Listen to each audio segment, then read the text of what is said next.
मैं ऐसे एक योद्धा की कहानी आपको बताने जाने वाला हूं जो नागालैंड के जंगलों से शुरू हुई है।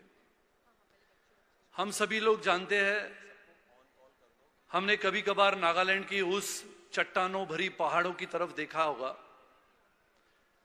हमने ये भी देखा होगा कि नागालैंड की तरफ जाते समय जंगलों में छोटे छोटे गांव है, छोटे छोटे गांवों में छोटे छोटे घरों में भी सैनिक रहते हैं।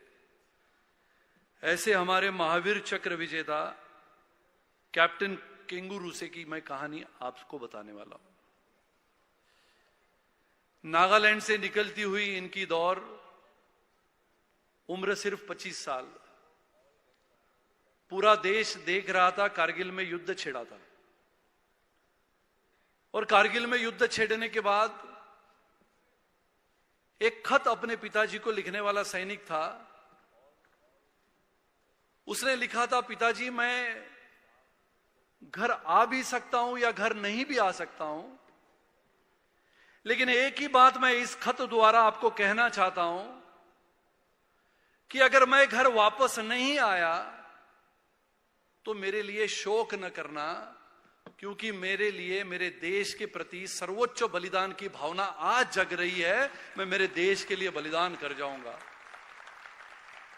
कारगिल की लड़ाई शुरू हुई थी।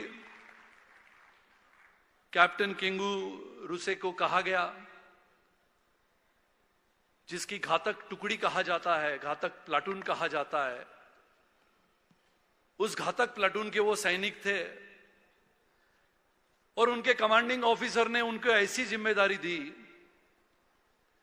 कि 16,500 फुट की ऊंचाई पे जाना है।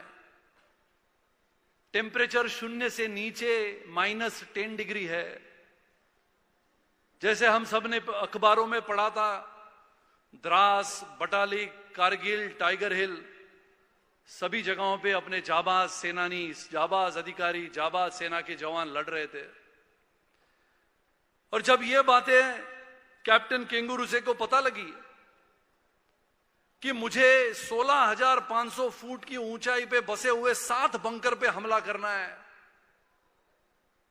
सेना के सभी जाबाज जवान तैयार हो गए। 28 जून 1999 की वो रात थी। उस रात को कारगिल, द्रास, बटालिक और टाइगर हिल में जगह जगह पे, चप्पे चप्पे पे भारतीय सेना के जवान झूंझ रहे थे। और ऐसी एक रात में 28 जून 1999 को झूंझने वाले हमारे नागालैंड से गांव में से आए हुए सैनिक कैप्टन केंगू रूसे भी थे। जैसे जैसे इनकी सेना के हमारे सभी जवान वहां से आगे चलते गए, एक नहीं, दो नहीं, चट्टान पार करते करते चढ़ने लगे। ऐसी एक चट्टान पार करने के बाद जब वहां पर पहुंचे तो कैप्टन केंगू रूसे को बुला के उसके कमांडिंग ऑफिसर ने कहा कि एक बंकर में से जो मशीन गन दिख रही है, उस मशीन गन को अगर उस पोस्ट से नहीं हटाया गया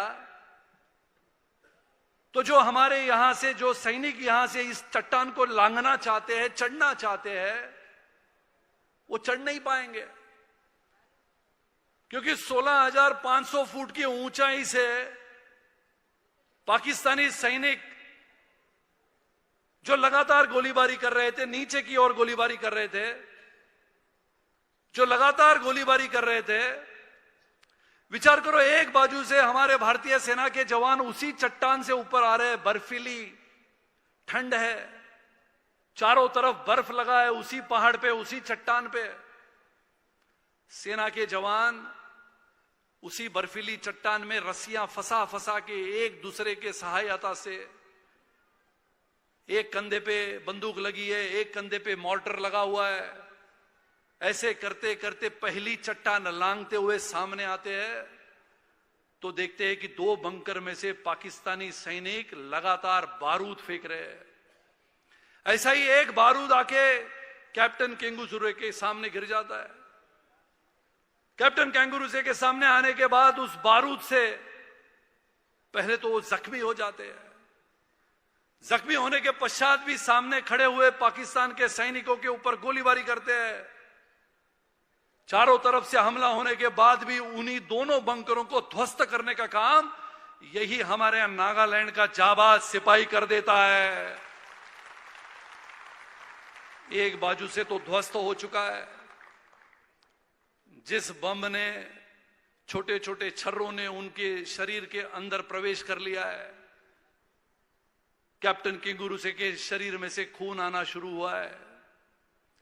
लेकिन पुनः एक बार कमांडिंग ऑफिसर उनके पास संदेशा आता है कि अभी ये जो 2 बंकर आपने उध्वस्त किए हैं, ध्वस्त किए हैं, ऊपर जाना है और ऊपर जो 5 बंकर दिख रहे हैं और वो जो मशीन गन ऊपर से मारा कर रही है उसे ध्वस्त करना है। कैप्टन, आज जी जान से आपकी जान की बाजी लगा दो। अगर हिंदुस्तानी सेना को विजय हासिल करना है तो ये 5 बंकर को आपको नष्ट करना होगा। कैप्टन केंगुरुसे, जाबाज सैनिक चल पड़ते हैं।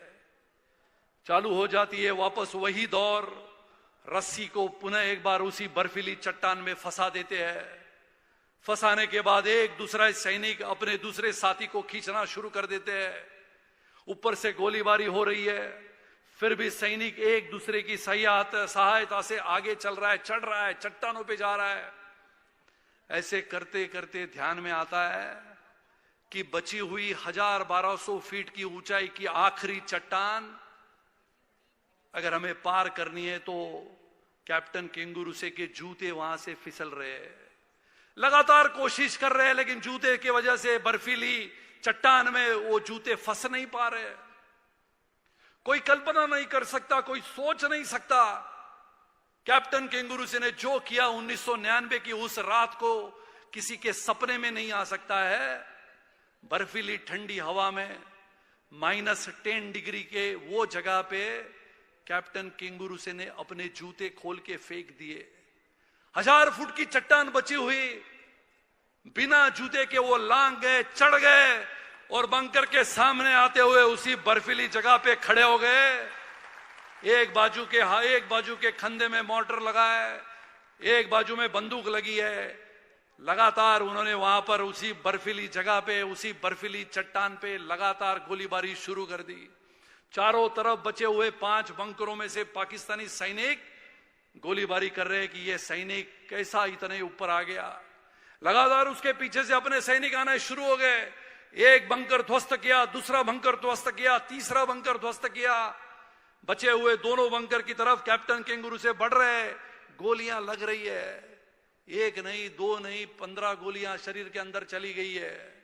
लेकिन कैप्टन केंगुरुसे के वो 2 बंकर अभी भी दिख रहे हैं। लगातार ग्रेनेड सामने आके गिर रहे हैं। फिर भी कैप्टन केंगुरुसे ये कह रहे हैं कि मेरा कुछ भी हो जाए, चाहे मेरे प्राण इस देश के लिए कुर्बान हो जाए, मैं बचे हुए 2 बंकर को भी ध्वस्त करूंगा। आगे बढ़ते गए। अपने पट्टे में लगे हुए बम से बचे हुए बंकर को भी ध्वस्त किया। चारों तरफ से पाकिस्तानी सेना के सभी जवानों ने गोलीबारी करना शुरू कर दिया। भारतीय सेना के जवान तभी ऊपर आना शुरू हो गया था। यह पता लगा कैप्टन केंगुरुसे अभी ऐसी हालत में है कि अभी शायद आगे नहीं बढ़ सकते।